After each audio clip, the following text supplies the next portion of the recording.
ஒரு எலக்ட்ரோமேக்னெட்டிக் வேவோட electric field vector கொடுத்துருக்காங்க. ஸோ இ வெக்டர் இது E0 cos of omega t minus k z i cap. Okay, so இந்த z இதை வச்சு நாம இந்த எலக்ட்ரோமேக்னெட்டிக் வேவோட வெலாசிட்டி டைரக்ஷன் சொல்லலாம். ஸோ வெலாசிட்டி டைரக்ஷன் வந்து கே கேப் ஒரு இசட் டைரக்ஷனில் இருக்கு. அடுத்தது இந்த எலக்ட்ரிக் ஃபீல்ட் ஐ கேப் டைரக்ஷனில் இருக்கு, ஏன்னா இங்கே ஐ கேப் கொடுத்துருக்காங்க. இப்போ நம்ம மேக்னெட்டிக் ஃபீல்டோட வெக்டர் கண்டுபிடிக்கணும்.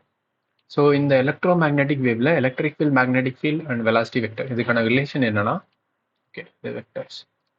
So velocity vector equal to electric field vector cross product of magnetic field vector. இப்போ நமக்கு வந்து வெலாசிட்டி வெக்டரோட டைரக்ஷன் தெரியும், k cap. Electric field direction i cap. இப்போ மேக்னெட்டிக் ஃபீல்ட் டைரக்ஷன் எப்படி இருக்கணும், இது ஜே கேப்னு இருக்கணும். இப்போ பார்த்தோம்னா எல்லா ஆப்ஷன்லையுமே ஜே கேப் இருக்கு, பிரச்சனை இல்லை. அடுத்தது நம்ம மேக்னிடியூட் கண்டுபிடிப்போம். ஸோ இங்கே மேக்னிடியூடுக்கான எக்ஸ்பிரஷன் பார்த்தோம்னா V equal to E by பின்னு எழுதுவோம். இதில் ஈங்கிறது ஆம்ப்ளிடியூட் ஆஃப் எலக்ட்ரிக் ஃபீல்ட், பிங்கிறது amplitude of magnetic field.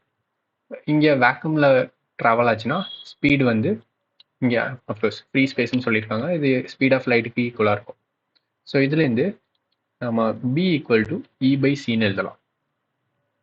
Okay, அப்போது நம்ம எழுதணும்னா magnetic field vector equal to E0 by C, இங்கே மேக்ஸிமம் ஆம்ப்ளிடியூட் E0, ஸோ அதான் இங்கே எழுதணும், E0 by C cos of omega t minus கேஎஸ். ஸோ இந்த ஆர்குமெண்ட் அப்படியே தான் வரும்.